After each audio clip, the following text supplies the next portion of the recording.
today's episode, staining and finishing the Bentley. Hello pipe community, Barepipe here, welcome to episode 4. It's done. It's ready to be smoked and I'm really happy with the way that it came out. It looks beautiful. I finished it as a dress pipe. Feels like it goes well with an evening dress, with a suit, and I think it's going to become a Stonehaven pipe because of that, because it seems to fit with that kind of lakeland tobacco culture. I don't know, that's just me. Anyway, what did I do with this pipe? When I received it, it was in a pretty sorry state of affairs. It had a stem that was a replacement on it that was badly fitting, didn't really have a good draw. The tenon was skew. I broke it within a few minutes because it was so brittle. In fact, I couldn't quite tell whether it was vulcanite or plastic because it was so brittle. The bowl itself was fairly caked up with an aromatic cherry tobacco. The outside was grimy and dirty. You couldn't really see what the original color of the pipe was because it was just a muddy brown muck on it. And it needed a lot of work. So I made a replacement stem for it, which sounds more complicated than it is. And I'll show you. If you go to Vermont Freehand online, you'll see that they sell these blanks, which it's just a casting in vulcanite of a stem blank. You sand it down, you shape it, you turn the tenon down to the right thickness to fit your pipe, and then you bend it to be in the right shape. And it's actually a lot of fun to do, and it's not as much work as it sounds like. So if you have to make a replacement stem for your pipe, go to Vermont Freehand, a great company. They supply lots of stuff to pipe makers and pipe restorers. If you need anything for a pipe, they have it. So anyway, made a replacement stem for it. I reamed out the bowl, got rid of the smell, reamed out the shank, and opened up the drawer of the pipe, which was pretty bad, and then cleared off and cleaned off all the crud and muck that was on the outside. Took it down to the bare wood as much as I could. It looked to me like the original pipe actually had a dark brown stain on it, but I decided I wanted to make this dress pipe look. So I've always wanted to have a black pipe, so I thought, let's give it a try. And that's what I want to show you today, is how I got to this jet black finish. And you'll also notice that I left the top of the bowl in bare wood. And that's because I like the contrast that it gives you. When your whole bowl is black, top, bottom, sides, inside and outside, it's hard to see the edges of the bowl. And when you have a little bit of a wood edge to it, it just gives it that kind of crisp edge that makes it a little sharper. And I did a little bit of staining on the top of the bowl just to bring the grain out. You'll see that in the video as well. So let me show you. I got a black finish like this on this pipe. Time to start staining the pipe. So what you're going to need: rubber gloves, pipe cleaners, some 000 steel wool, cork, something to stick in the back of your pipe, a lighter. I'm going to dye it black, so I'm going to use Fiebings black dye. This stuff is brutal, so cover your work surface with plastic because it goes everywhere. I have some Q-tips to be able to clean off areas where I don't want the dye to be. Some sanding paper. You need a good glass of scotch for when you're thirsty, and some alcohol. Okay, so here we go. First, you take a sip of scotch to give you strength. Cover your hands because the stuff stains like crazy. It has no viscosity. It runs everywhere. It is the messiest stuff that you could ever use. So make sure you cover your hands properly.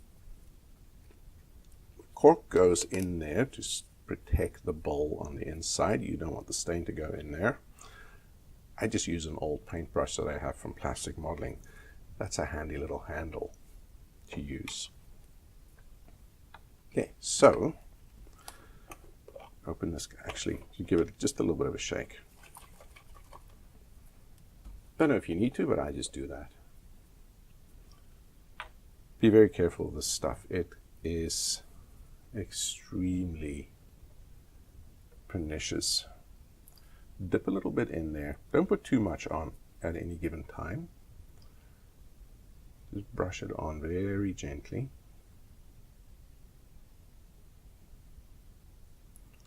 You can do multiple coats, so there's no rush. And I'm actually going to leave the top edge unfinished. You're going to see it's going to run over just a little bit. That's okay, because I'm going to sand the top edge just a bit. When you get here, this is where it gets to fun. You flame it.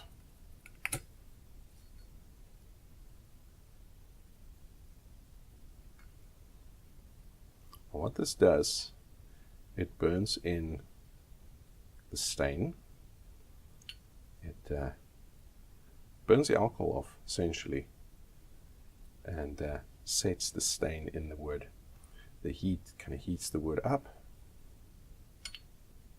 and opens up the pores, gets the stain to penetrate a little bit, and it sets it.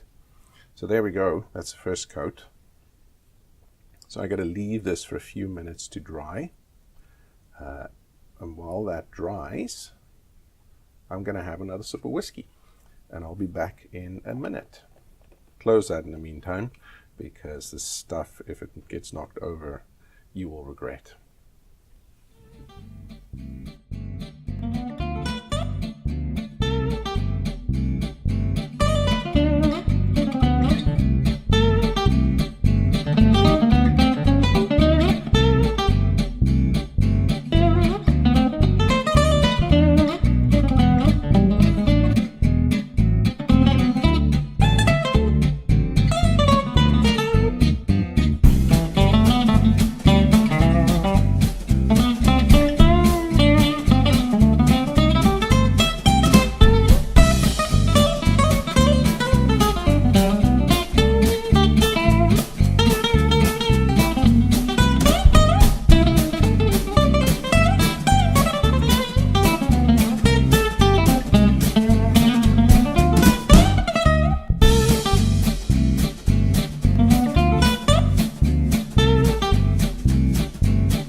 Okay, so let's just do a little test.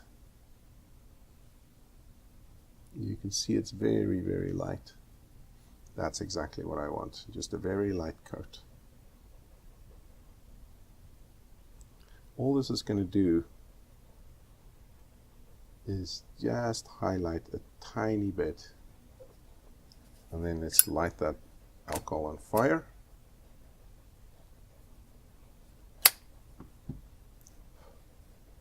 There we go. A little bit more.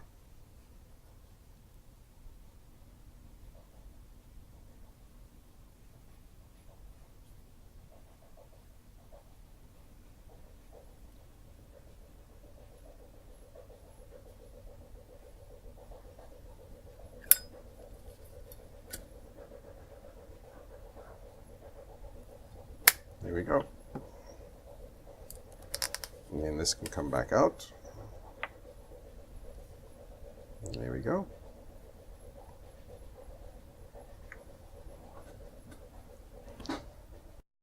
So all that's left now is for me to say thank you and to go and make a nice bottle of Stonehaven in this. I wanted to give just a quick shout out to two fellow YouTube Pipe community members who's been really good friends to me and has reached out to me and made me feel very welcome as a newbie in this community. One is LL Haynes, Lonnie, who's a great guy, who's immediately reached out to me in the first episode. The other one was Luke of the Cave, who's been commenting consistently on my videos and has just been a really good friend to me. So please go and check out both their channels. They both do great videos. It's worth seeing. So please go and check them out, and thank you for watching.